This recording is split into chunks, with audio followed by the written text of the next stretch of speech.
The following podcast is brought to you exclusively by the Rad Rob Radio Network.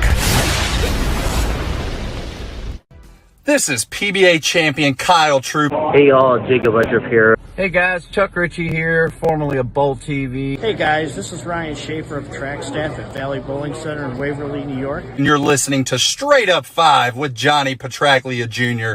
Yo, the boys from Straight Up 5, Rad Rob, Dr Ocho, and of course JP Jr. As you know, JP Jr. used to be introduced as the sexiest man in bowling and now the world. But he doesn't have the best hair in the world. I do. Sorry, bud, but you know the deal. Pick it out. Fear the fro, baby. Welcome to Straight Up 5 with Johnny Petraglia Jr. A hard-hitting, in-depth, cutting-edge look into the world of bowling. This podcast will not only cover all things bowling, but will also give you a raw look into real-life issues. You'll get unfettered access into the mind of one of the most gifted bowlers of this or any other generation. Strike, and they claim it. Similarly does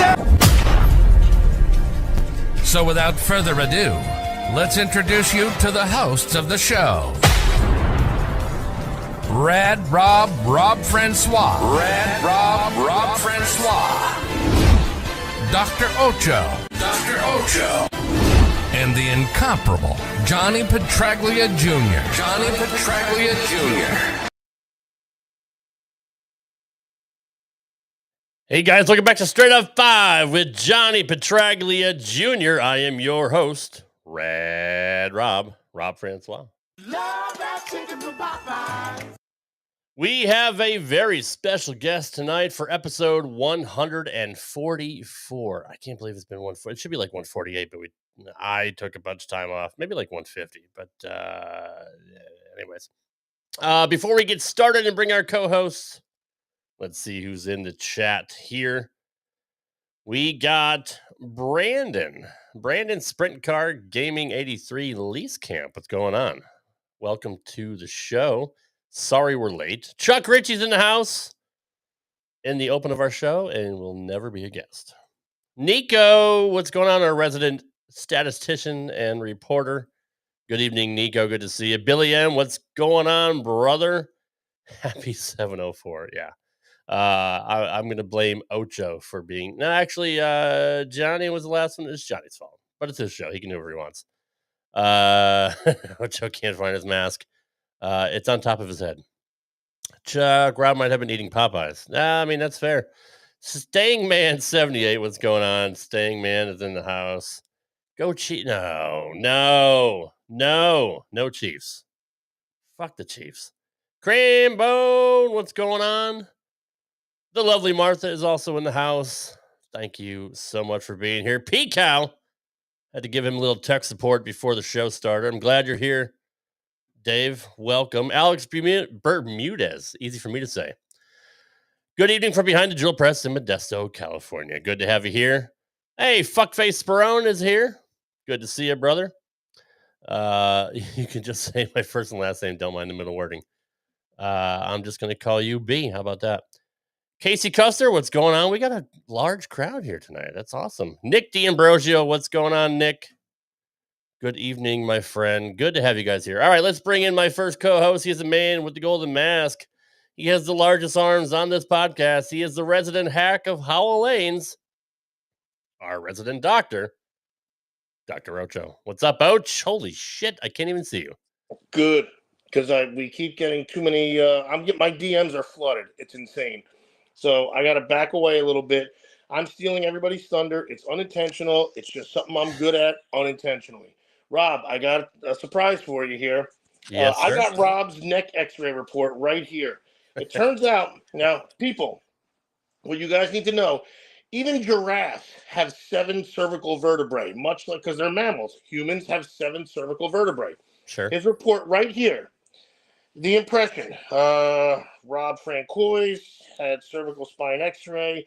Recently, it says, I don't want to, can't get, HIPAA and all that stuff.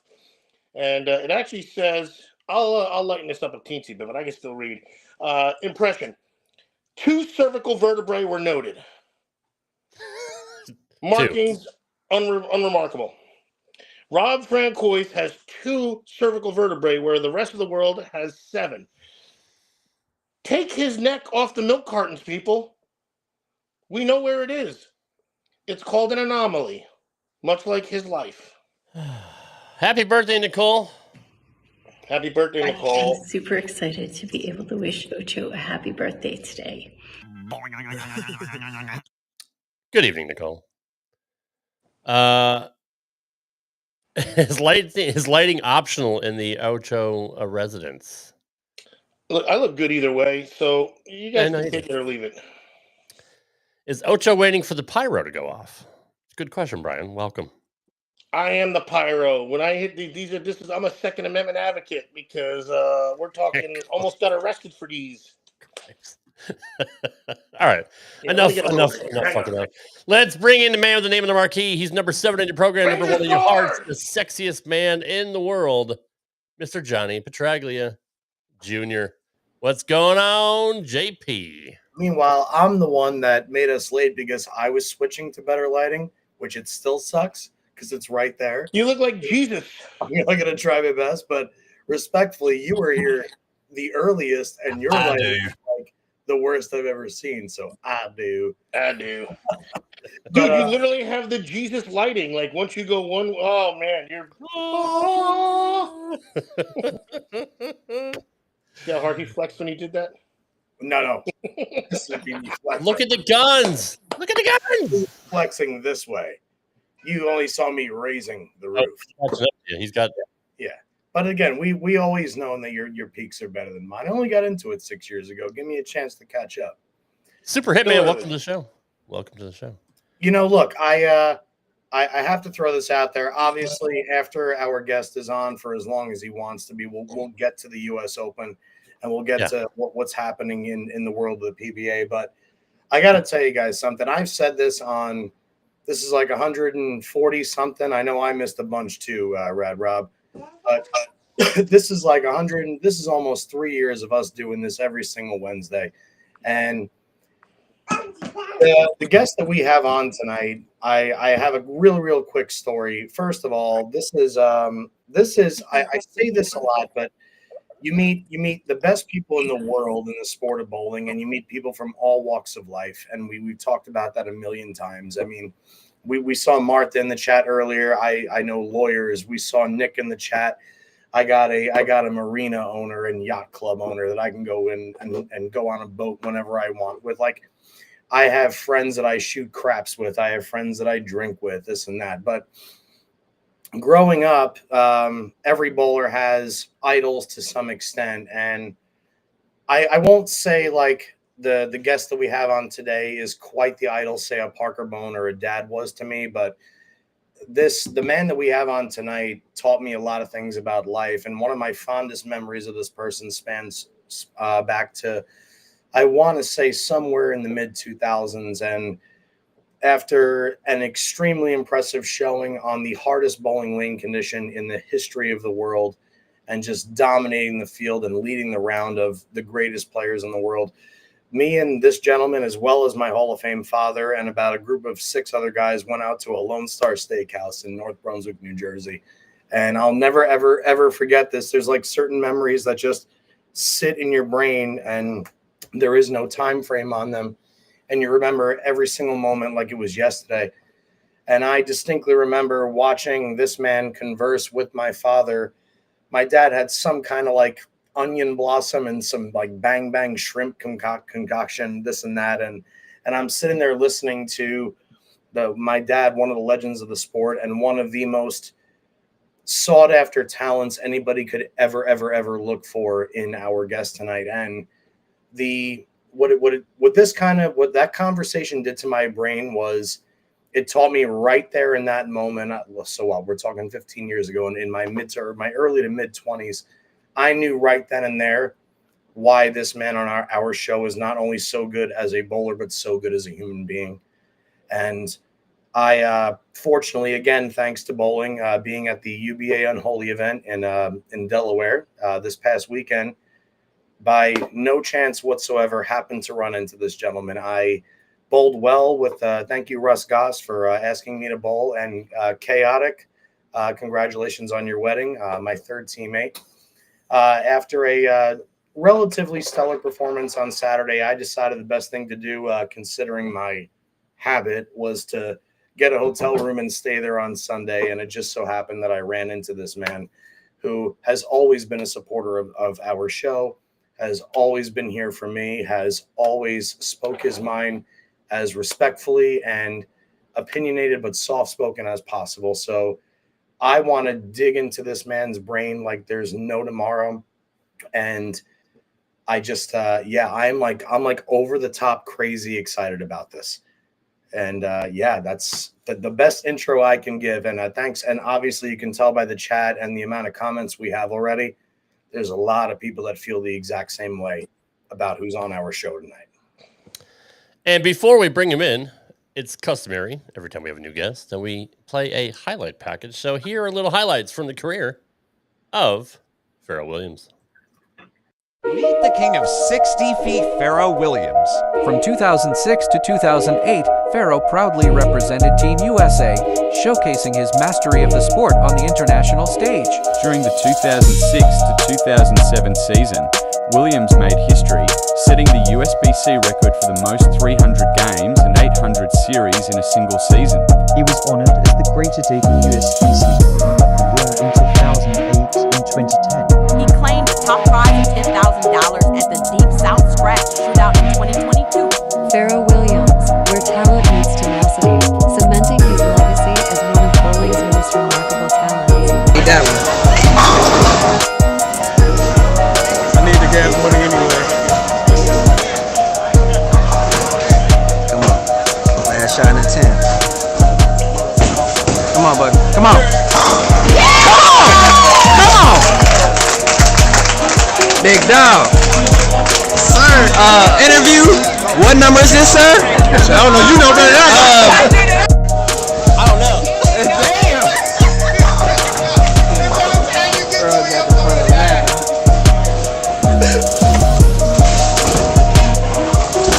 One time.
All right, ladies and gentlemen, let's introduce the one and only, the King, Fero Williams. Good evening, Fero. Thanks for being here, brother.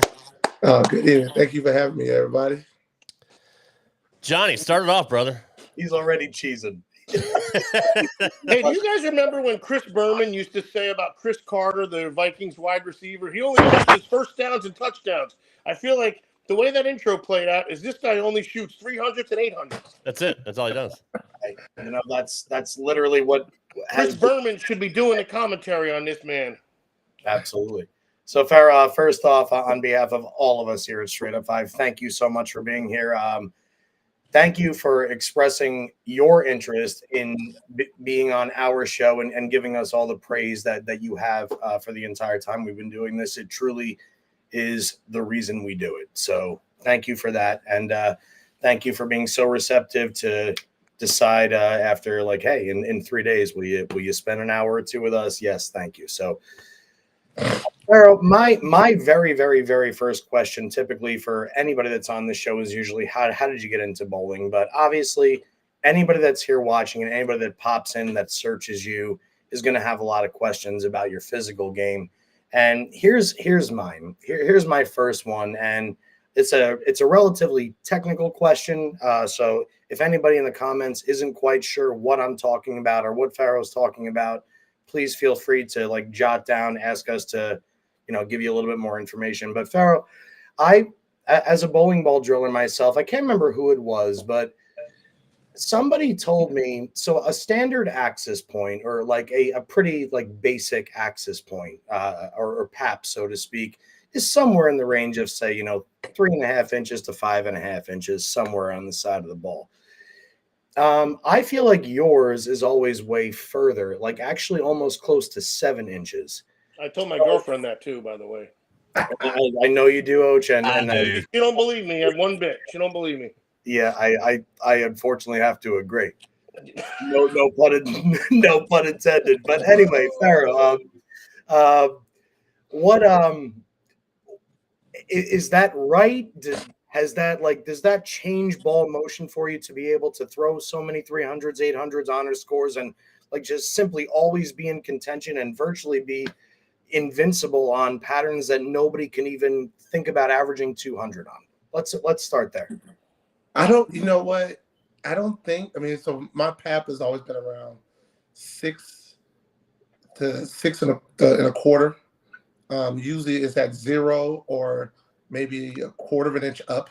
I really have no tilt. I'm usually like 1 or 2 degrees. But, coming, you and I grew up old school, in the 80s and 90s. So we was raised on that tail end of urethane, where you still had kind of the shorter pattern. So roll into the pocket was the biggest thing about the game. And even when resin came out, I didn't get no tilt. So basically, it was still about how the ball rolled through the mid lane to the back part of the lane. And I think it's more of my game has always been heavy roll, even though I'm a high rev, heavy rolling player. But my ball keeps the pins low, and it drives through the pins a lot harder, where I don't have to, try to strap on it or get it to change directions. All I want to do is really just get close to the head pin and make the little small changes. But that means it's rolling forward then, rather than spinning, right? Because if it's Correct. rolling forward, it's got to keep, this is physics here. Yes. So here's a follow-up to that, Fero, because like there's always anomalies that, like, for instance, for those of you guys in the chat that are viewing on YouTube and all of the other podcast platforms, Pete Weber, one of the greatest ever, has a lot of tilts. In other words, is making his ball go left through the pins, which is why he's the king of leaving 9 pins, right? Tom Smallwood is a prime example of the anomaly of the full roller bowler.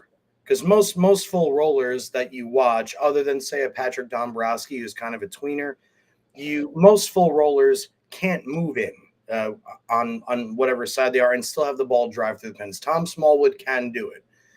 Fero, you have, as you say, almost like 0 tilt, but your ball still goes through the pins right to left. Yes. And as you said, I'm assuming because of the no tilt and because it's going left and keeping the pins low, you're more apt to trip a 4-pin. You're more apt to get out the flat 10 with a love tap. Mm-hmm. You're less likely to leave the crazy high ring intent. And So you're talking, Johnny, you're talking no overreaction, right? You're talking no steepness, like at the end, I assume?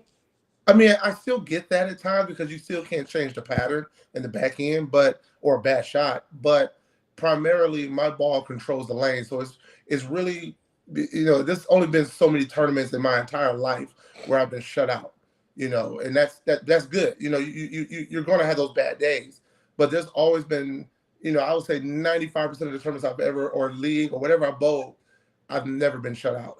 It's always been that 5% it happens because that just happens. We're going to have those days, but I'm always in contention, and that's is when I was bowling for a living and I was sharp and I was, bowling 7 days a week. You always saw me either in the top 5 winning or just outside because you put your time in. It's like any other professional sport. Your body's in tune with each other. And what's crazy is a lot of people will always talk about like, oh, do you practice? Do you practice? When you're bowling 6-7 days a week in competition, that is your practice simultaneously. Like you can run drills in the NFL, you can take BP in baseball, but you're always going to hit streaks where you're really, really high and you're really, really low. And as Fero just said, you're always in control. Fero, do you have, like, would you say, like, on the rare occasion that you feel like you have nothing, do you have a bugaboo on the lane? Like, is there a zone on the lane or a thing that you don't like to do? You wouldn't believe it. I actually hate going left to right. But that's the way the bowling has always been. I mean, obviously, the oil evaporates, ball pulls it up, transfers it from the front to back. But I grew up playing the gutter. That's why a lot of times you saw me like, what was the New Year's Day tournament when I can't think of his name. Tommy was running his World Match Games. Yes. The first time I bowled it, the first time I bowled it, and I won. The day before, he had a sweeper, and it was over under, kind of like a reverse block. Everybody's playing in. I literally, struggled with like 530 for a 3-game sweeper. The next morning, I was like, you know what? It's the same shot. Let me try something different. And that's when the No Mercies was out. Oh, and I had a mask on the negative side. Yep. Of oh, yeah. And I literally said, you know what? Let me try something. I went to the gutter. I threw one off the gutter. It came railing back. I said, okay. I moved a little bit left. It came off the gutter, came railing back. I said, oh. And then I missed one left on purpose off my hand, and it kind of backed up and held. I said, oh, we got action. Oh, shit. No shit. That's my shot. Hell yeah. And literally, that was the first time Tom Semez met me. He said, that pattern wasn't meant for you to play the gutter. That pattern was made for everybody playing. I said, yeah, but I grew up in L.A. where, every house had a different shot. And some of the greats out there who taught me how to play the game in touch, I learned to play the gutter because a lot of times that's where the machine didn't put much oil at. So I can sit there and I'm a heavy roller and don't ram. So the core wants to start. Sure. I just play out there, play it soft, and it's just rolling into the pocket. I've tried to explain this to a lot of bowlers after having lived in Vegas for 12, 13 years. In different geographic spots of the country, you hit the pins differently. You have to get to the 1-3 or 1-2 pocket differently. I achieved a lot. I averaged almost 240 at South Point, walking in with a T-zone and my shoes, no bag. And now the thought of ever using plastic here on a house shot is like, it's so far-fetched. I'm averaging 240 at Majestic with a new blue hammer and an effect tour. Yep. And I'm inside, I'm somewhere around the 4th arrow at the arrows, but it's like, and then you go to Florida. And to me, I feel like in Florida or that area, it's a little bit more shot making. You go to the belt, like I'm assuming, I think you were from the Ohio area, if I'm not. No, I'm actually born and raised from Los Angeles. You're born and raised, but did you eventually make a move? Yes. Out to the belt. Where were you in the Bible Belt? I was in Dayton for like 6 years. Dayton. Okay, so that's, I'm assuming, because I'm a Youngstown State graduate. Yes. That's okay. Out there, it was a lot of old wood lanes. Yes. It was a lot of really like old school bowling, which I thought was badass, especially coming from New Jersey.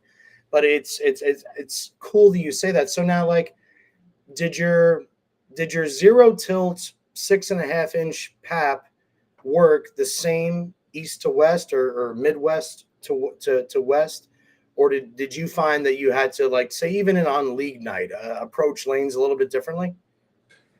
So the Midwest used substantially more oil than the West. When I first moved to Dayton, my balls literally really didn't hook. So I literally drilled like a whole new arsenal after the first month of the league and not doing nothing. I drilled a whole new arsenal, and then I just went out firing because I went like a quarter-inch shorter on my pins, put them in a little stronger position. And even though they really didn't hook more, but they got into a roll a lot sooner, and I just started sending scrap no more. Because like I said, different parts of the country, Florida always hooks because the humidity down there. And no matter which house you go to, it hooks. Absolutely. And the Midwest was a lot more oil. You went down south, you had a whole lot of over-under. And when you go west, it's tricky because we have humidity, we have cold, and we have hot. So you got one house that don't hook, one house that hooks out the back, the next house that hooks in the midland, the next house the gutters don't hook. Like I bowled all around the world in one state. What I always noticed about being on the West Coast was there was no such thing as like bump off the one board. Nope. Like on the East Coast, on every house shot, if you hit 1-2, it's gonna hit the headpin. Correct. Out west, it was like, oh my God, please don't 2-8-10. Yes. So like just give me the washout without the 7-pin. And that was always the big thing on the West Coast that always separated. And I feel like I actually became a better bowler bowling on the West Coast compared to the East Coast simply because I had to control the break point down lane like all the pros do. They're always trying to keep it around, say, 7, 8, 9 at the rangefinders, you know? Absolutely. And I'm glad you said that, because when I tell people I grew up in probably one of the best, areas. I met Robert Smith when the year before he turned adult. I bowled JAT, I think I was 13, and that was his last year. And he even said the same thing. Like, we grew up on every house was different. You couldn't just, stand left, throw right. You couldn't stand right and just throw straight. You had to play those angles to get to the pocket, but you had to be consistent and accurate. Like, and I'm not putting nobody down from any part of the country, because I know best bowlers come from everywhere. Okay, they come from everywhere. Absolutely. But I tell you all the time, I grew up with Robert Smith. I grew up with Josh Blanchard. I grew up with Scott Norton, Missy Parkins. There's so many people that you guys never heard of that was so badass. And by the way, Rob, those are 4 people we need on the show. Keep going. Right. And there's so many badass people that no longer bowl no more that I had to compete against at 13, 14 years old when they were already great. And I was this little snotty-nosed kid from Gardena trying to figure out, like, I'm good in Gardena, but I'm over here, these people knocking my head. But you needed that because that was the competition. You wanted to be better because you're like, I want to be in the winner's circle just like them. I didn't have the newest bowling balls. I didn't have the parents who bowled the PBA Tour. And this is nothing against them, because them having what they had, you're supposed to abuse it and use it to your advantage. But bowling them, watching them beat me, watching them and see what they're doing, and then I go back home and practice on it, man, that's what really made me stand out, is because when you beat me and I see what you're doing with your hand, I see how you slide, I see how you throw it, I went back home and worked on, like, okay, I need that little extra in my bag of tricks. And eventually, now with the bowling balls, you don't really need a lot of tricks because the balls do everything for you. You just got to find the right ball to put in your hand. But man, bowling against them coming up made me who I am, because you could never get relaxed. You had to come with it every shot, every game, every tournament. Fero, that's amazing that you just said all of that about Missy, about Scott Norton, and of course, one of my dearest friends in the world, Robert Smith. My childhood was very similar out here, because when I went from the handicap to the scratch division on the Junior Bowlers Tour, I distinctly remember the first ever guy that I said, holy shit, and that was Bill O'Neill. And then aside from Bill O'Neill, I had to deal with John Van Hees and Mike Fagan. And of course, at that time, Walter Hastings, for anybody who knows. Hang on, my dog's barking.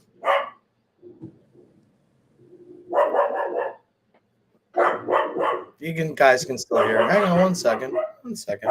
Evie! Gonna lay the smackdown on the dog. I hope nobody at PETA is watching this right now. Before we get back into Johnny's question, Alex Bermudez wants to know: did you have front row seats to D-Ron's Masters win? How was watching D-Ron, his incredible feat? We had him on the show. He's a fantastic person. But were you there for that? I was actually, that was me in the stands with the RFA jersey, t-shirt on. Okay. So let me give you a backstory on this. Me and D-Ron grew up together. Oh, okay. We're childhood friends. And if you actually notice, me and Sorry D-Ron. about that, guys. We live in a high rise here in Long Branch, right on the water. And so when Evelyn hears anything, she gets angry. No, that's good. I So no, apologize but D-Ron, if you pay attention, D-Ron and I have the exact same role. He's just he puts it on the floor a lot. He's a lot softer at the bottom, where I look like a roughneck. But but we that shows you we came from the same demographic. He has a great touch. He sees the lane well. He doesn't overdo things. He keeps the pocket in play. The only thing that stops him is carry because he's so much softer. But when I started Royal Flush, when me and my wife started 2 years ago, coming up this April, D-Ron was the first PBA national staffer I signed. And we went back and forth. Like, oh, man, you can find somebody else. Don't worry about it. I know it's your first year. Get a big name. I said, I'm riding with you. I said, because your time is coming. And I want to be there for you because nobody want to give you a jersey contract. Nobody wanted to give him nothing. They just wanted him to be advisory. Right. I'm like, no, you're going to be one of our 7, because at that time you got 7 national PBA players. I said, you're going to be the #1 person I sign, and we got you. We support you. And I told him, we both the Masters. I had a bad outing. I missed it. And, I was there. I watched every round. I was there by him. And then when he made the show, there's a picture of me and him on my page where me and him, I was hugging, and I was whispering in his ear that, and it's very sentimental to me. I told him that you are now the face of minorities, and I know I'm not trying to make it racial, so please don't take it the wrong way. Sure. But when I was growing up, I had the weight of LA and California on my shoulders. People kept saying, "You're gonna be the one to be on TV. You're gonna do this." Why I did not make a TV national title, but I broke a lot of boundaries. I opened a lot of doors, and one of those doors was open for D-Ron. And I told him, "This is your time now." I could go through all the names that people that opened the doors for me, and then I opened the doors for him. I said, "This is your time. Now you carry the torch and open it for the next generation." And then somebody's gonna open it, because you know what? The class that he had, through everything he went through, is a lot of things he went through that was so negative at that Masters that nobody knows, and I'm not going to get into it. And he made it, and he won. And I knew he wanted to explode more when he won, but I know him. He's so closed in. But at that point when he made the show, I walked up to him, gave him his hug. I said, "If you want me here," because my flight was leaving, "you want me here?" I changed my flight. He's like, no, no, it's okay. I was like, "No, if you want me here, I'll stay. If not, I'm going home." He's like, "Well, I want you to stay." And I changed my flight, and I was going to give it all on the show for him, because that was his moment in time. And if he don't make another show ever in his career, that show would always show that D-Ron is alive. He made it. He crossed it. You cannot take nothing from him. His first title was a Masters through a field of the best in the world, and he beat 3 of the best to get there. Yep. And I'm not taking nothing from Dom. Dom is good. I respect that. That man throws really freaking good. But he beat the greats to get to that point. And I don't care what you say. You can't don't derogatory what he did. Don't give him misrespect, because not everybody is going to win. We all have to lose. But he won, and that was his time. Can I feed off of this real quick? Because this is very important to me. Sure. Aside from D-Ron also being a friend for a long time, here's what to me separates a professional from an amateur. I don't care. I don't give a fuck what color you are, what language you speak. And I'm going to start with Junichi Yajima from Japan. Doesn't fucking speak a word of English, but he's like the Walter Ray Williams Jr. of Japan. That's sexy to me. That's cool, right? Fero Williams and George Gohagan are the most decorated 300, 800 bowlers in the history of the world. They both happen to be black. Awesome. The greatest bowler in the history of bowlers are Walter Ray Williams Jr., Earl Anthony, and Parker Bone. They happen to be lefty, righty, and all white. All of that aside, what do they all share in common? They're kind, normal, awesome people. They are so strong mentally that nothing else in the world matters. D-Ron has been nothing but a kind human being from the second you shake his hand. Fero's only problem is he writes in all caps on it. Like, he'll be like, I'm making bacon and eggs, motherfucker! Like, the same way he says, you want to talk shit about my back? But he'll also be like, this peanut butter's fabulous. That's right. That's his only problem. I've never ever once said, oh, he's black. So to me and to us on this show, what you're saying right now is, I think personally that he respected not only the entire bowling community, but in your eyes, the community of the first one to jump in. The same way my dad, if you guys ever watched the 94 national championship in Toledo, Ohio, when my dad bowled 300 for 100 grand, the first person my dad put two arms around was Curtis Odom. The first person. Want to know why? Because that was dad's best friend on fucking tour. And he didn't give a fucking shit what color he was. And that is the biggest problem to me with the world, is everybody always tries and separates what's on the outset rather than what's inside. And everybody at Mike Edwards, if you want to represent the American Indian community, or if I'm even allowed to say that anymore. Absolutely. If you want to represent, it doesn't matter. The same way they represent Black History Month or the BVL or every single week for everybody who's served in the military, whatever it is, everybody's the same exact part. Like we're all trying to be together, and that's the thing that I think people miss. Fero, do you agree? Or no, I agree, and it's like that's why I said it's not a racial thing. You know what I'm saying? It's no different. You know, where we all come from our own community. You know what I'm saying? And there's some communities who just don't have the same chance. It's okay, but we gonna all make it. You know what I'm saying? But when we come out, like I said, class, respect. I was always taught respect. Johnny P, I know you white. I love you anyway. You sexy. You my boy. I'm gonna grab your butt. You know what I'm saying? But my parents taught me respect. And I only dislike people if you disrespect me. But I treat everybody, because we're all human beings. Okay? Absolutely. I love every person. I will do for any person. I've done for people who have done me wrong. At the end of the day, I want everybody to be successful. So you know the old saying, I want everybody to eat. I just might not want you to eat at my table. That's it. But the more you do that, the more you learn your circle and who's supposed to be around you.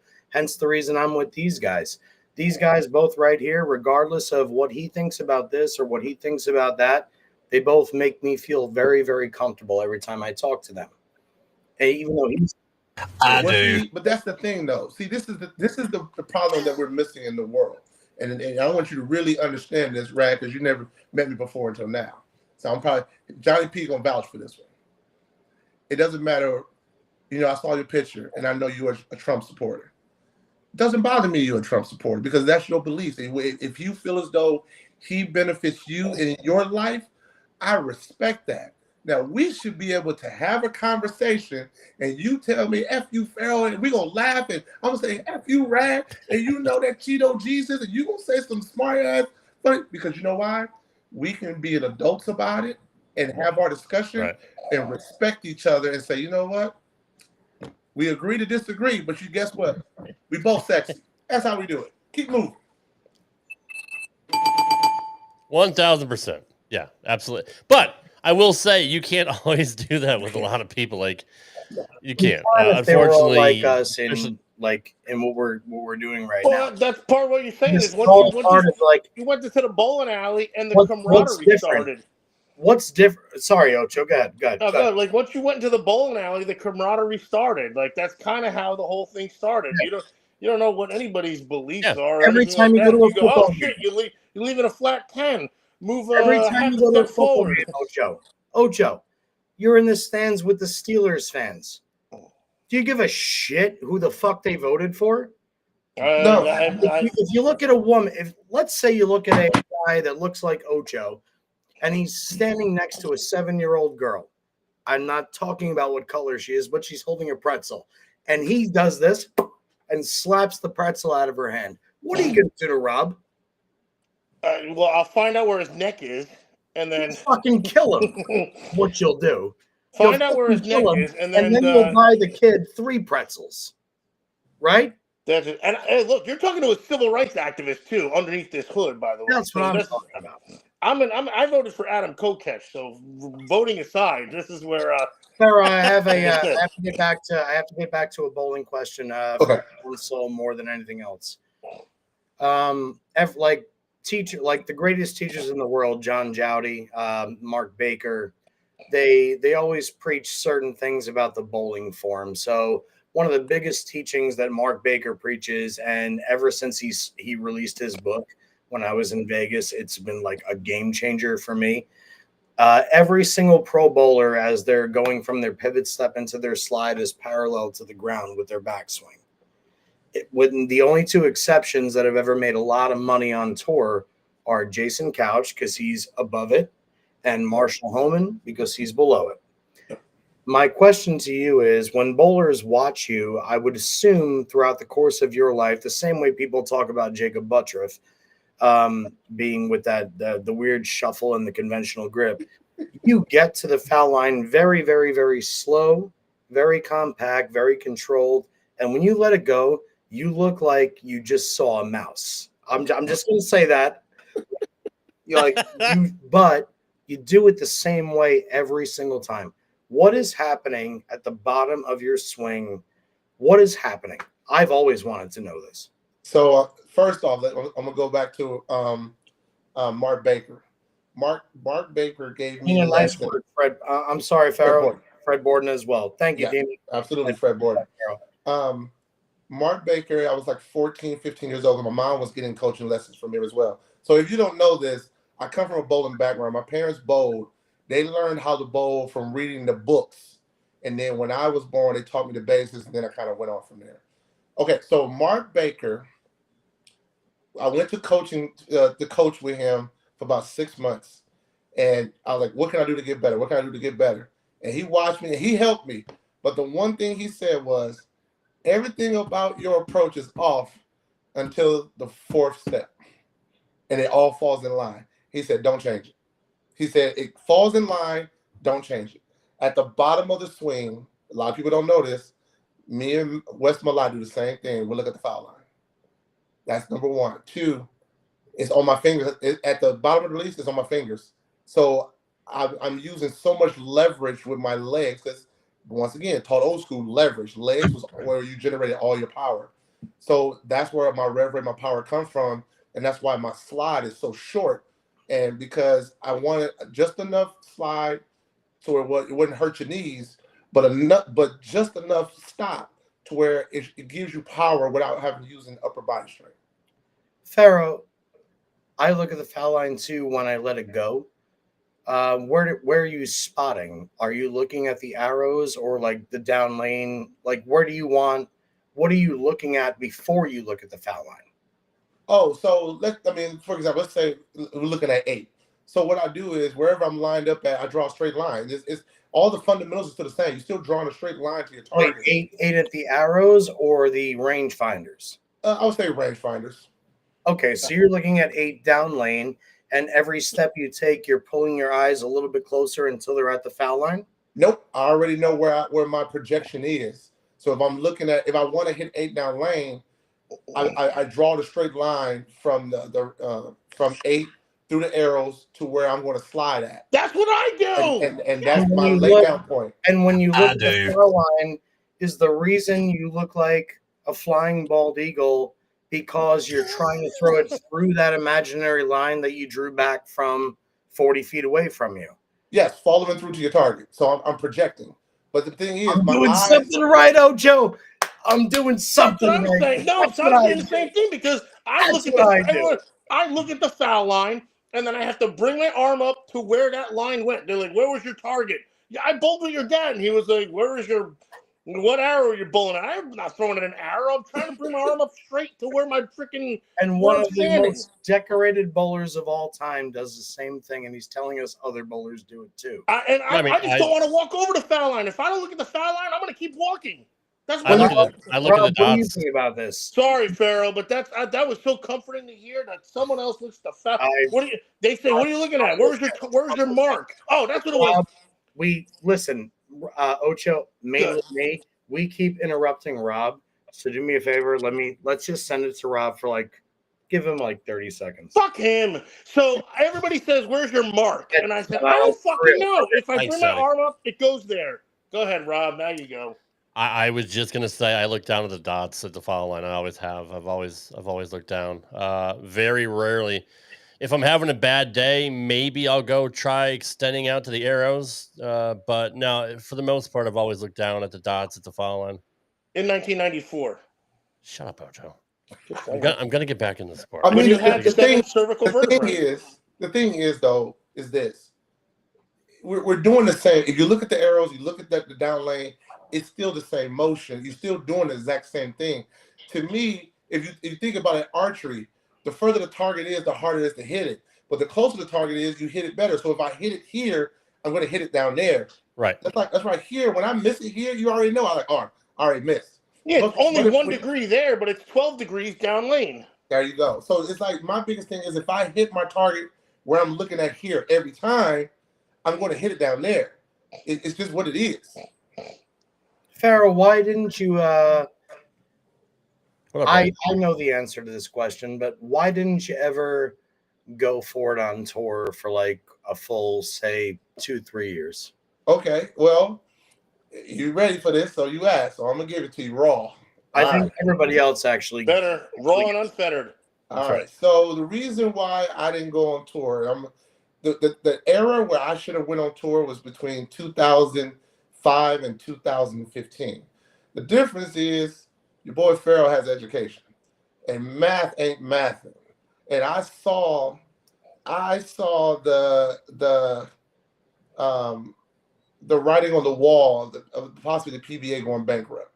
And back then, you couldn't hold a PBA card and actually bowl amateur stuff. So it was like, well, do I go out here and bowl for 10 grand and not know if I'm gonna make, be able to make money, or stay in the amateurs and keep making $150,000 a year? Yep. So I stayed. That's the perfect reason. And then when the tour got better, I was like, okay. But then it really wasn't until we was in Oklahoma. My wife had got a job there, and I was like, you know what? It's nothing to bowl here. I can't make money like that in the league because they don't gamble. I was like, okay, I'll start doing some PBA stuff.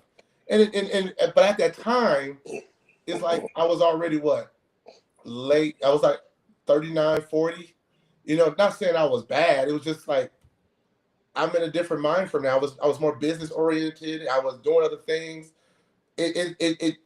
I'm more motivated. I love my sport, but I'm motivated more by money and knowing the way the prize funds was and how you bowl, 6 hours, 7 hours a day. Time is money. Money is time.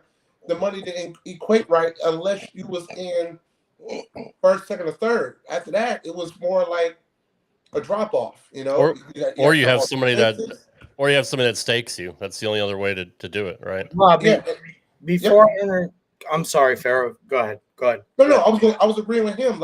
And with me, I was using my own money. I didn't have a sponsor. I was doing it myself. And don't get me wrong, some of the bowlers were getting paid to be on tour. And I approached, Hammer and, well, back then it was EBI, but EBI and Brunswick, when I was really, really doing it, they didn't want to do nothing. It kept saying, well, as soon as you get your card, we'll talk about it. Okay, well, I'm about to get my card. Let's talk about it. Okay, no, but as soon as you make a couple of cuts. Well, I've already made all these cuts, And then it just got to the point where I was like, yeah, forget it. You know what? I actually want to talk off camera about that because I have a lot of questions about that. But Rob, you were gonna say something, but then if when you're done, I have like 2 more very important questions for Fero, but I don't want to intercept you again. No, I'm good. I was just interjecting rudely. I didn't mean to interrupt him, but I was just saying that unless you have a backer, just get pumped up, Yeah, no, I get it. No, unless you have a backer, it's hard to stay on tour, especially during that time where he's right. The prize fund wasn't there, and now at least you see it in majors now. Like you'll see $100,000 check if you win, but that's Rob, if you win, and you're going through 100 and something players. I mean, it's Rob, this is for you and you only. Okay.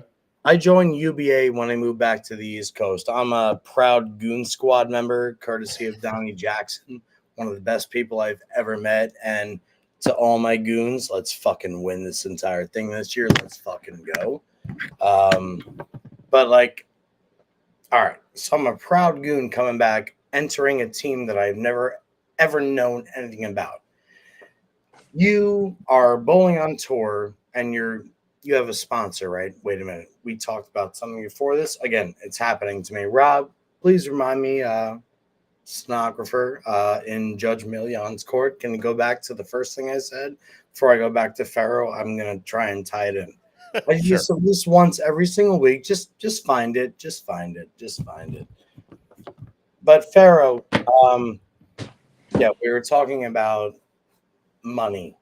We were talking about, well, I don't even know what you do now, Fero, but I do know that you still strike at will and you're way more calm than you were when you were a kid.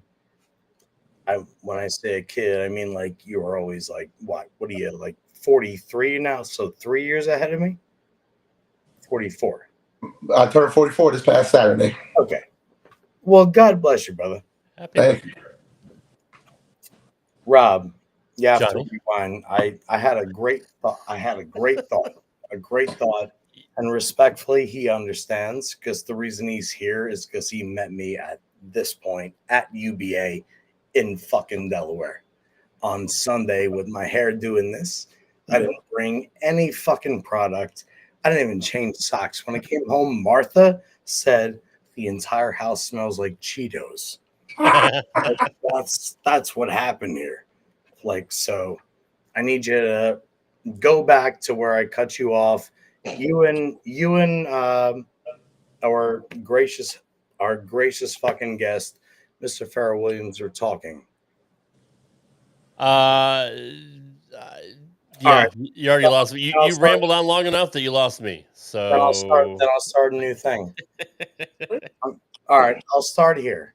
All right. Why do you type in all caps? And all right, you know what? Let's go back to politics, but not actual politics. We're just yours. Okay. Based off what you said earlier, because you have a mix of everybody here. Dr. O, listen, I'm like, I didn't vote.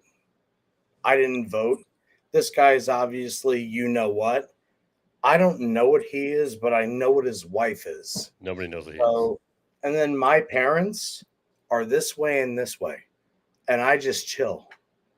So let's go at least back to there. Okay.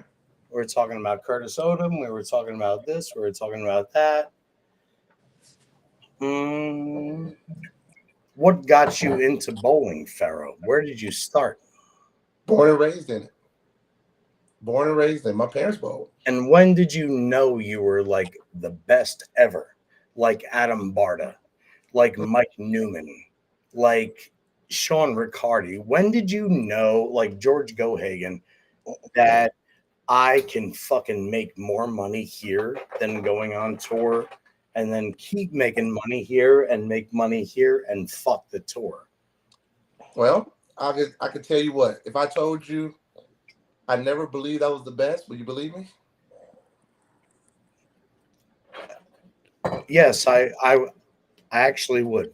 I mean, that's pretty humble, right? I mean, I didn't think you were the best. So number one, I still never think I was the best at a certain period in my career. Was I one of the best? Absolutely. Was I dominant? Absolutely. Was I intimidating? Absolutely. At the end of the day, I want my legacy to be number one, that my gift was a God-given talent. I had the best parents and the best family in the world who made me who I am. Like, if you guys think I'm ruthless on the lanes, you haven't been my mother. Like, she is stone cold nasty. No, King, as a matter of fact, one of the reasons I wanted you on the show, because actually this one was me. Sorry, Rob. This one was me. The reason I wanted you on this show is because you actually give the same amount of shits that most of our viewers do. You do it to take care of your family. You don't my dad, when he was standing on the approach before the last shot at Imperial Lanes, March 5th, 2 days after his birthday in 1994, the last thing he said as he was aiming was 2 shots to college and then 1 shot to college. And respectfully, me and my sister both graduated. And I feel like you've always been that way. You've always respected what you wanted and realized that, maybe I can do what I do here and make a little bit more, and it's guaranteed money as opposed to, and then I'll pop in here and there and try and take that fucking $100,000.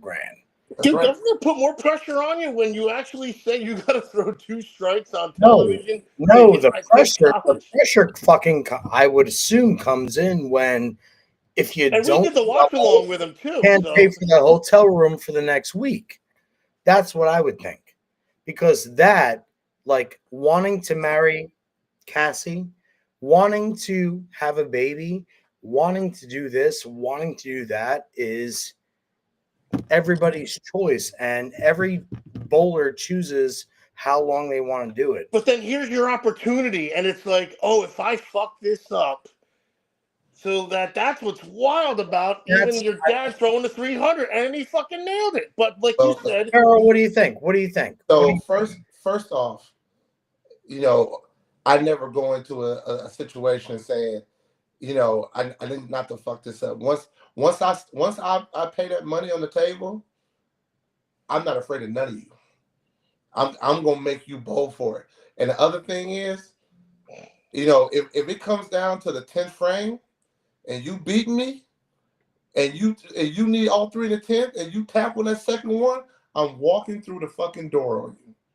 That's one thing about me. I'm very good in the clutch. Hell yeah. Mind you, there's gonna be a lot of times you're gonna throw it good, you're not gonna strike.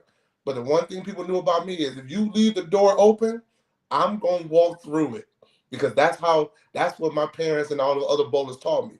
When you need it in the 10th, throw it in the clutch. Only thing gonna stop you is carry. I'm gonna put it there. That's why I tell people, don't leave the door open on me, because I'm gonna come through it. My dad. Well, shit. That's some definitive fucking talking right there, man. Goddamn. Fero, Ocho, Rad Rob. My dad, when I was a baby, I'd say I was 10, 11 years old. It was 9. Yeah, so I was 10, 11. When he bowled 300, I said, Dad, what were you saying? If you guys ever watch the replay, he's like mumbling to himself.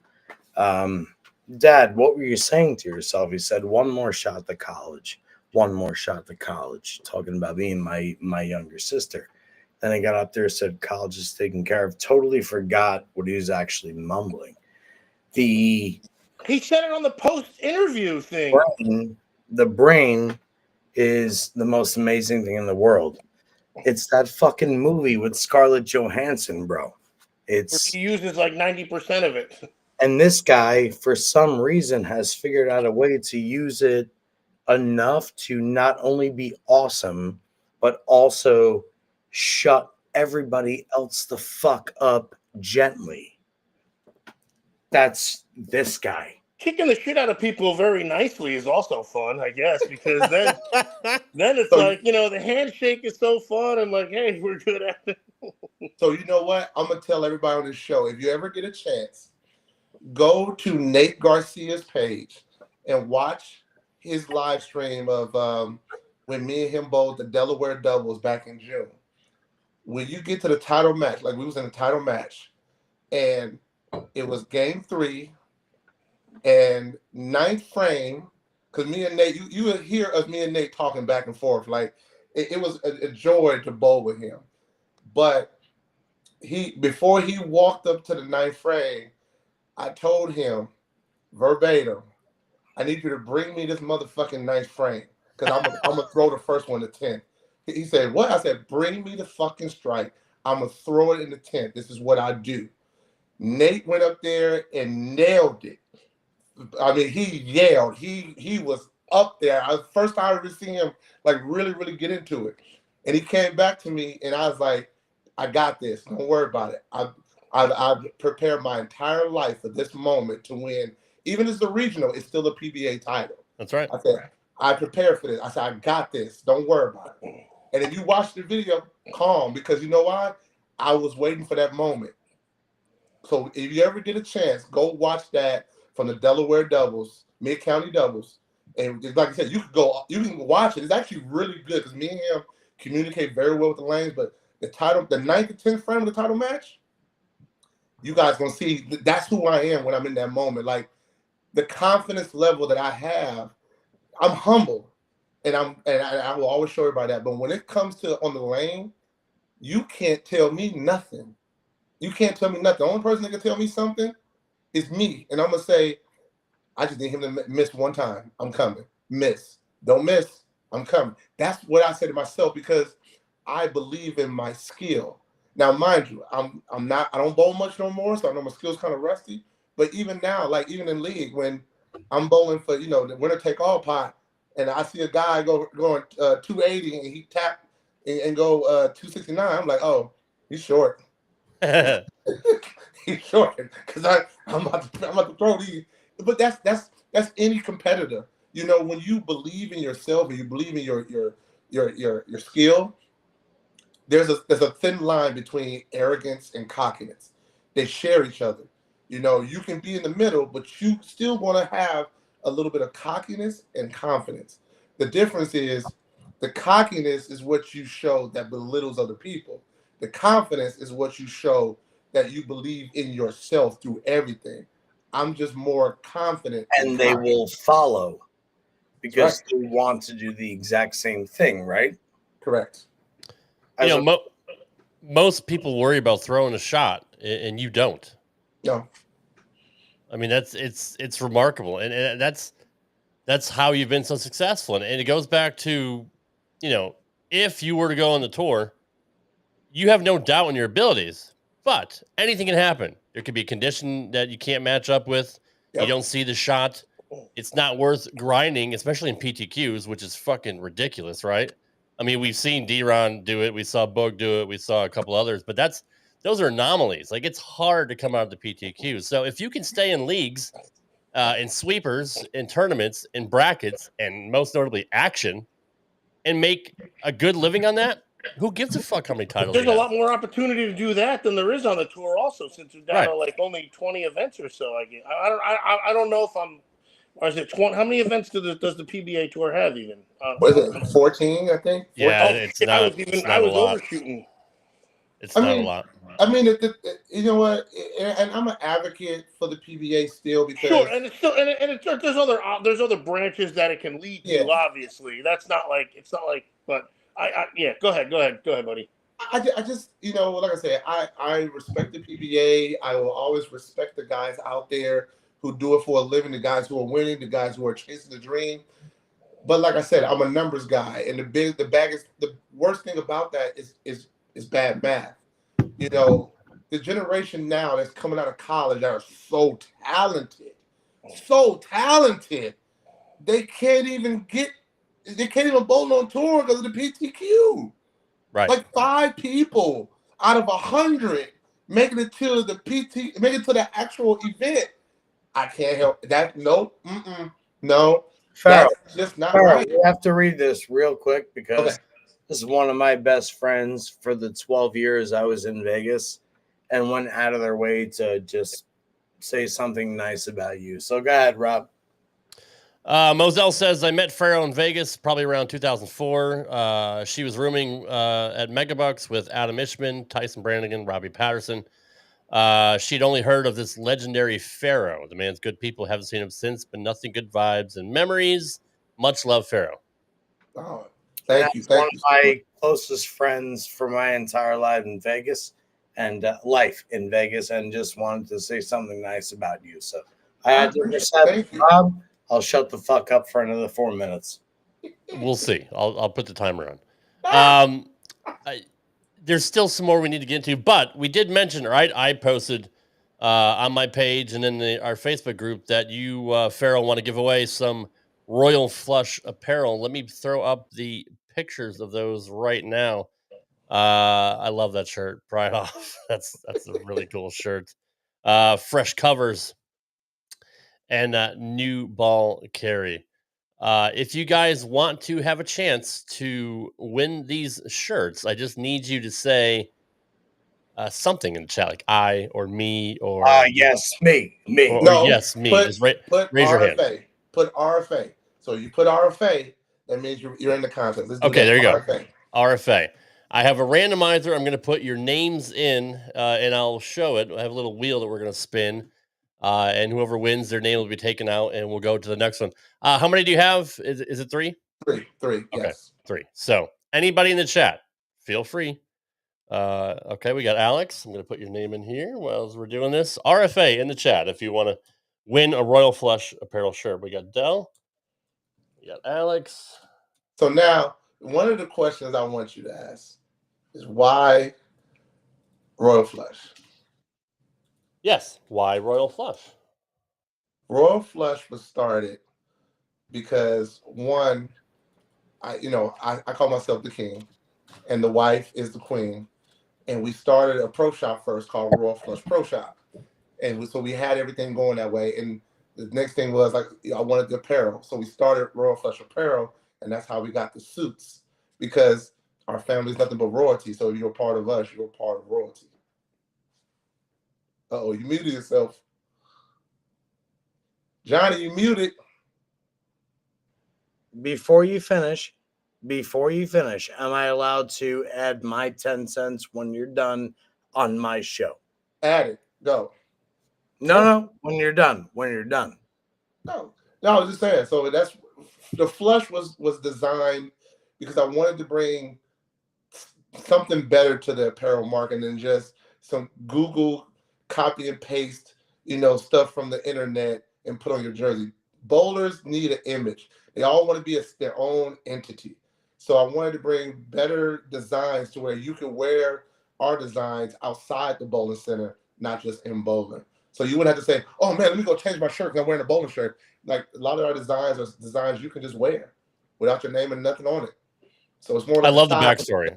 I love the backstory, and that's so cool. All right, so here's my response. Go ahead, John. That's the reason I stopped and came back.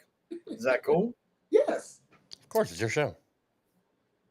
What I like about it is the exact reason. Just explain. No. Let's start with the other one. Okay. The reason I like it is because you're real, and I know that. But how do they know that? You should probably snap your shit that Rob made and show the world what you do for bowling. I know it's always amateur, and you definitely would have won at least 30 titles, but you need to incorporate your talent. You need to show the world how good you are. The world that's not here tonight.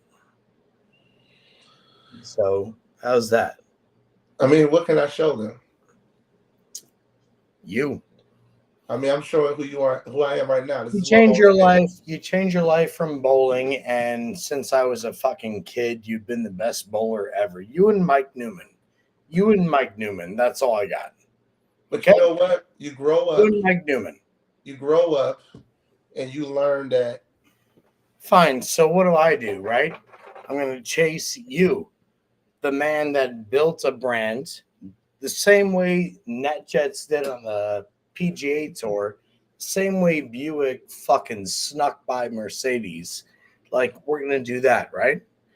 We're not going to talk about color. We're not going to talk about anything fucking else other than how to figure out making this do something. So my first fucking ball in the pit, my first ball is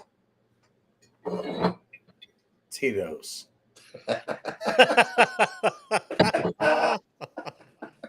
To our most gracious, amazing guest who's always been by my side for goddamn the last 20-something years. Just a great man, just a great person. Fero, everything on this show tonight, the control, the awesomeness, the tutorial, just amazing. What a goddamn pleasure to have you on the show tonight, sir. Oh man, thank you for having me. I mean, it's an honor and a privilege to be able to be in the presence of all of you. And like I said, I've known you for years, and we've been on the lanes with each other. We've hung out with each other. You can call me anytime you need me, whatever it is. Your family, and man, look, to get on this show means a lot. For you to ask me means a lot. Like I said, it's not just about bowling. It's about the friendship, that you. Before you go, Fero, what do you want to say? Let the man finish his thought, Johnny.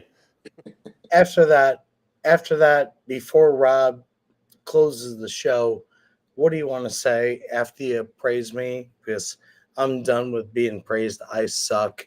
That man's amazing. That man's amazing. That's blacked out, and you're amazing. I just want to say that. So, well, let me say this: you've been an amazing individual. You've always been straight up. You've always been great. You never change. Like I said, nothing but love for you. You ever need me, you know how to get me. But at the end of the day, man, look, we're just gonna have fun. Bowling is bowling. I've met a lot of people in the world. Bowling has opened a lot of doors. I've traveled the world. I'm doing what I wanted to do.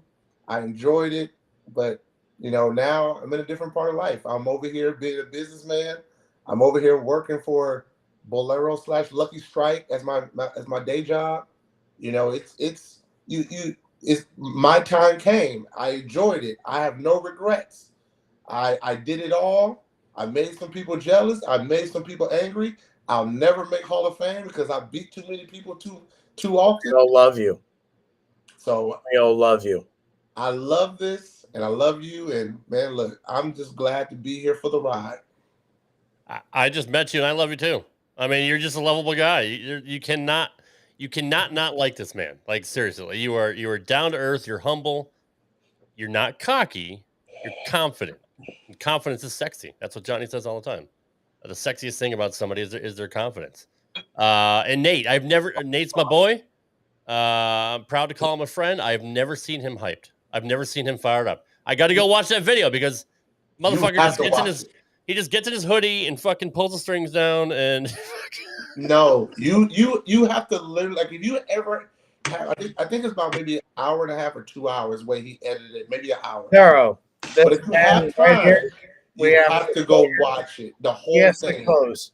Fero, we love you. Give him his last 5 minutes. This man. And I'm still here too. I'm just doing domestic stuff, by the way. Jesus, Ocho. All right. So we're going to give away 3 shirts here from Royal Flush Apparel.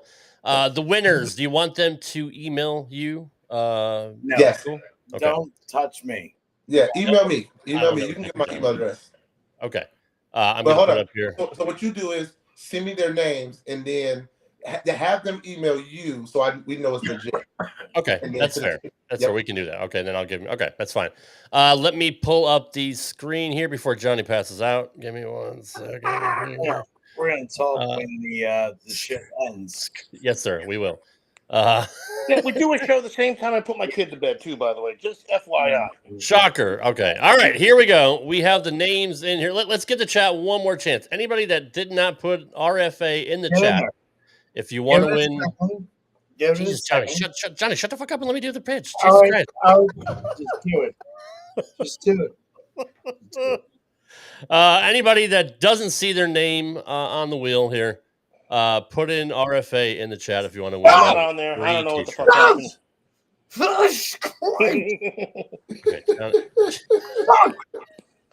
All right, going once, going twice. We are going to spin for the first shirt.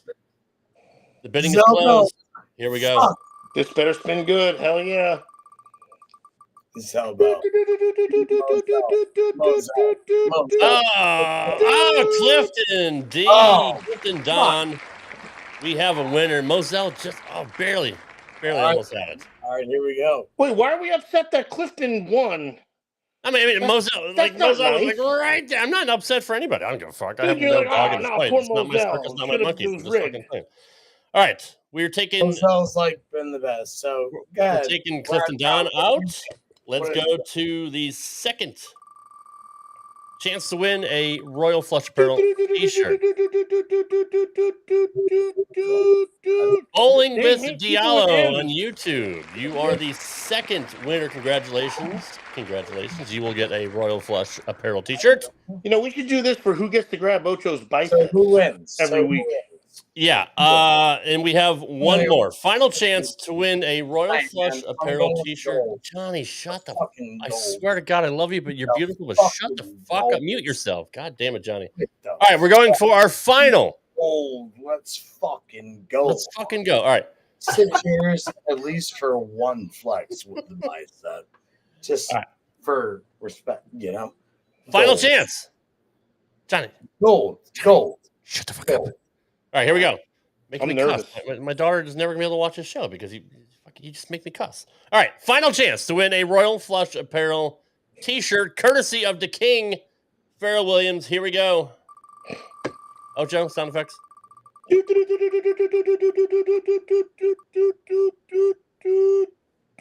Alex Bermudez. Congratulations. Modesto, California. Cripes. And as Moselle says, anyone that didn't win, please visit Royal Flush Apparel and support him anyways. Gotta go to Moselle's.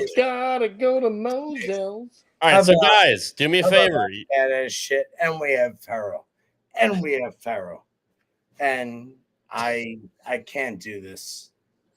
No, I can't. You can, but it's horrible. I think that he's not amazing. He is my entire life, my entire soul from like 25. Now I've had the time of my life. It all to you. Yes, I swear. I was kind of ripping on you. Don't take it. And I'm going out to you cause Ladies, we're a very masculine podcast here. Definitely have you on again, Fero, when Johnny isn't wasted. So. No problem. Clifton Don, Bowling with Diallo, and Alex Bermudez. You are the winners of our Alex always tells me the real shit because Alex goes out of his way from California. Alex, we need like 30 more people like you. Alex, I'm going to send you a free ball and some free shoes and a free bag. And a cloning device. Do me a favor, Alex. You've always been here. You've always been here from the other side of the country, which means like you're going out of your way to take care of us midday on the East Coast at 5 p.m. So respectfully, you're going to turn up. Hold on. Here we go. Pat Dombrowski. I want to say something about Pat Dombrowski. Pat don't know me, okay? I think first time we ever talked was at the match when I told him, good bowler. But let me tell you, that man right there is sick. He's sick. I'm waiting for him. Like, he won the RPI back-to-back years. And then he went, he got Exip on tour. His game is magnificent. And as a person, man, come on. Like, if me and him, if I ever had a talk with him, we probably have some good stories and some good laughs. I know he don't speak much because he's very quiet spoken, but that man can throw that ball. I have to say that. Dom, Fero. back to you, Dom. Fero. Yep. The reason I brought you on my show is because that man runs the entire shit, and that man tells me my entire heart and body are safe. You, since a fucking day I met you, have been so fucking badass. You protect my dog, you protect my wife, you protect everything. So, respectfully, this is what I moved back to the East Coast from the West Coast right here. I know you're from LA. So, why are you here? My wife works for the government. That's why I'm here.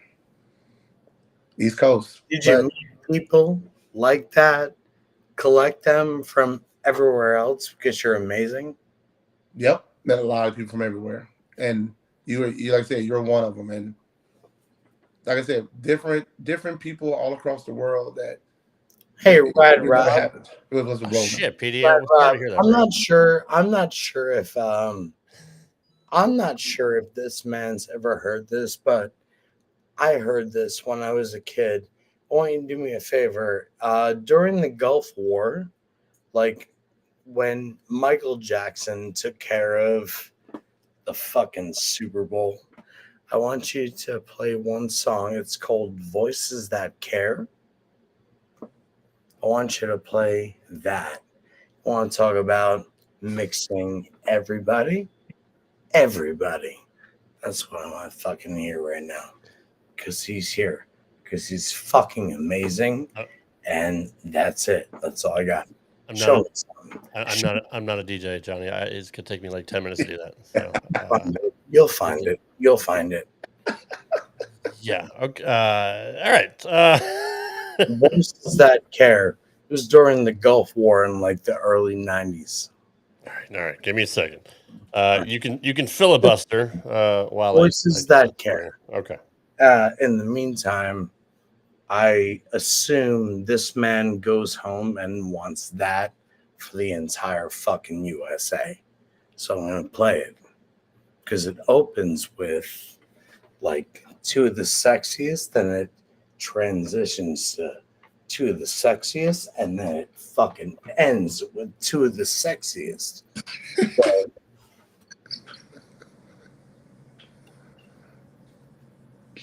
I got it here, Johnny. Let me just share the screen. We have a lot of friends on the show, man. They kept talking to me. They knew Fero was here, so like, will you do it for me?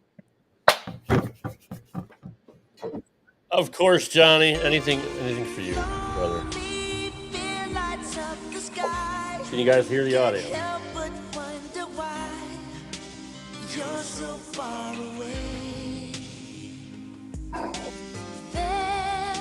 You had to take a stand in someone else's land. Life can be so strange. I wish we never had to choose to either win or lose. We could find a way. We could find a way. Of course, now I'm going to get copywritten on YouTube because of that. That is so old school. Only Johnny can pull that out of his ass. Okay, all right. That's fair use warning. Okay, I can't play that song, but you get you get the idea. All right, we have to. We got to wrap it up here, Johnny. Fero, it's been an honor. Oh, Ocho left, so let me get back in. It's been an honor to have you here. We absolutely appreciate you being here. We will have you on again. Voices that care. Oh, sorry. I'm late. Okay. All right. Play it again. We're not going to make money in this video. Thanks. I didn't stop it. Play it again. No, we're not doing that. We got a fair use warning. It's my show. Taking our sevens of subscribers off. Yeah, but it's YouTube doesn't give a fuck whose show it is. You can't. You're going to get copywritten for that. So anyway, again, Fero, thank you for being here. We appreciate it. You are a fabulous person, and I'm sure you got a ton more. I want to hear your action stories. I want to hear.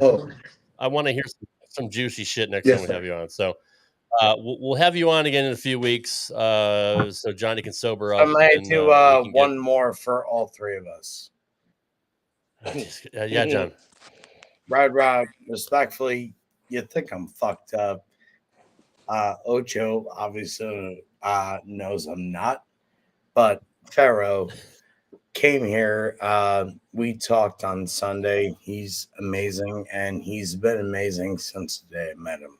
So, Rob, thank you so much for taking care of him. And Ocho, thank you so much for also taking care of him. But the entire fucking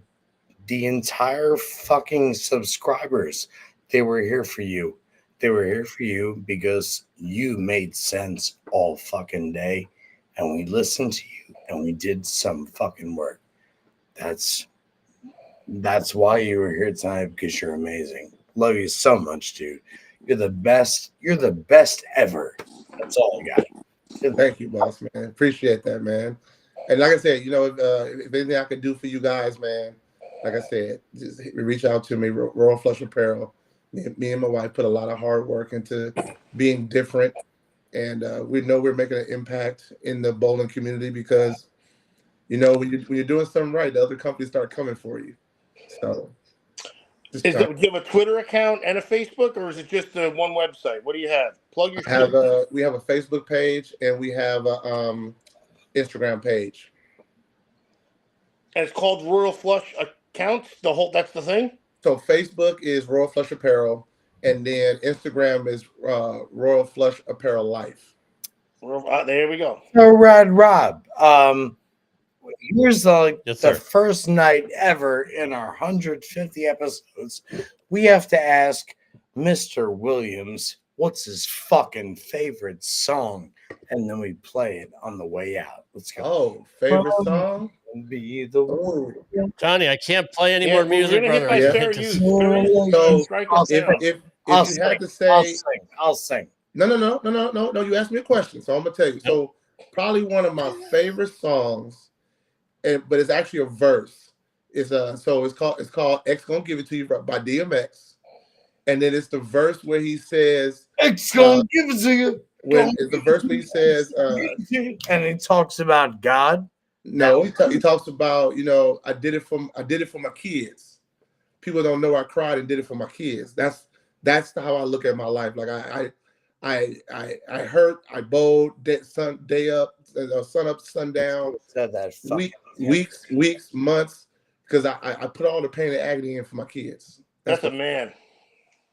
That's a fucking man. That is amazing.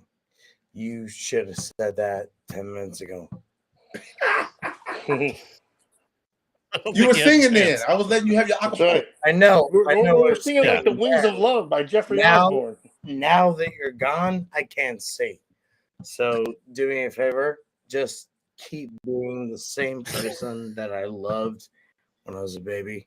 Thank you so much for being on the show.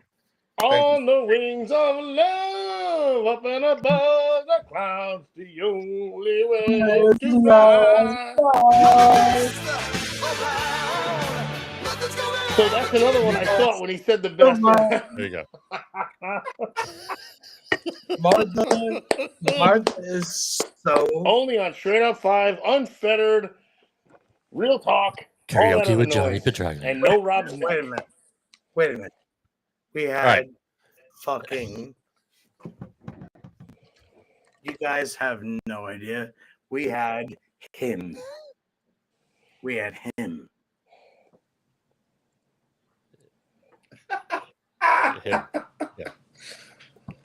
I'm just Fero. We had him. You guys have no fucking idea what it was growing up with. All right, calm down. You guys have no fucking idea what it meant. No idea.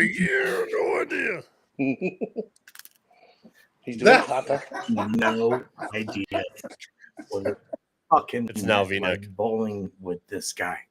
This guy is the best. No, but Yeah, him, bowling with him must be great. Bowling against him must have sucked Hardy. because everybody lost when they bowled against him. Him, Mike Newman, Sean Riccardi, John, fucking throw it better. Fucking throw it better. That was everybody.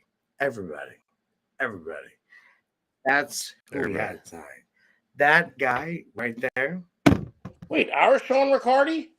No, our Fero. No, but like you said, Sean Riccardi, like that's in that group too. No, that was East Coast. We had. All right, that's what I'm saying. You mentioned Sean Riccardi a minute ago. I was like, shit, that's our guy. The world and us.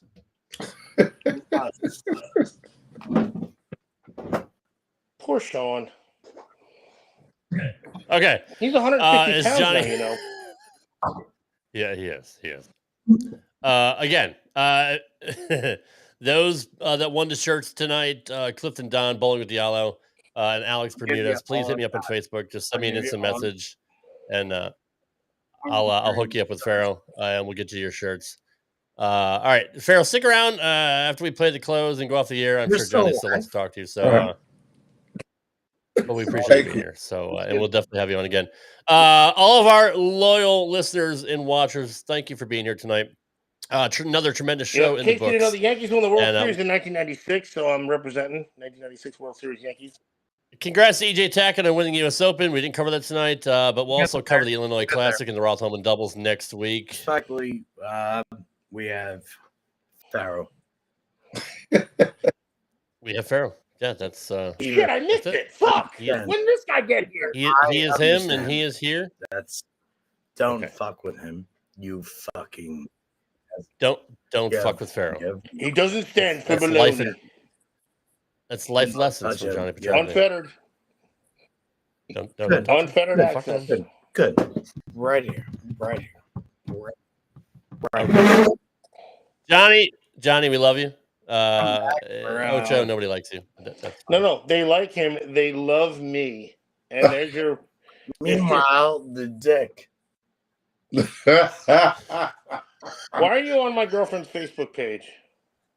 Oh my gosh. Nothing compares to the Union County Fair. That is what we're going to end with tonight. And now play You're the Best Around.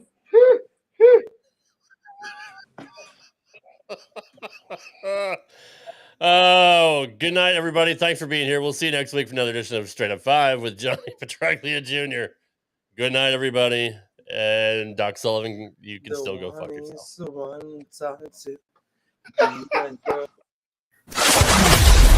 Thanks for listening to this edition of Straight Up 5 with Johnny Petraglia Jr.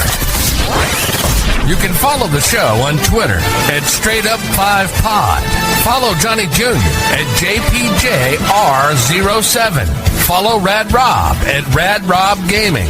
And follow Dr. Ocho at the Dr. Ocho. Got a question for Johnny? Send your questions to straightup5podcast@gmail.com. We'll see you next time for another edition of Straight Up 5 with Johnny Petraglia Jr. Right here on the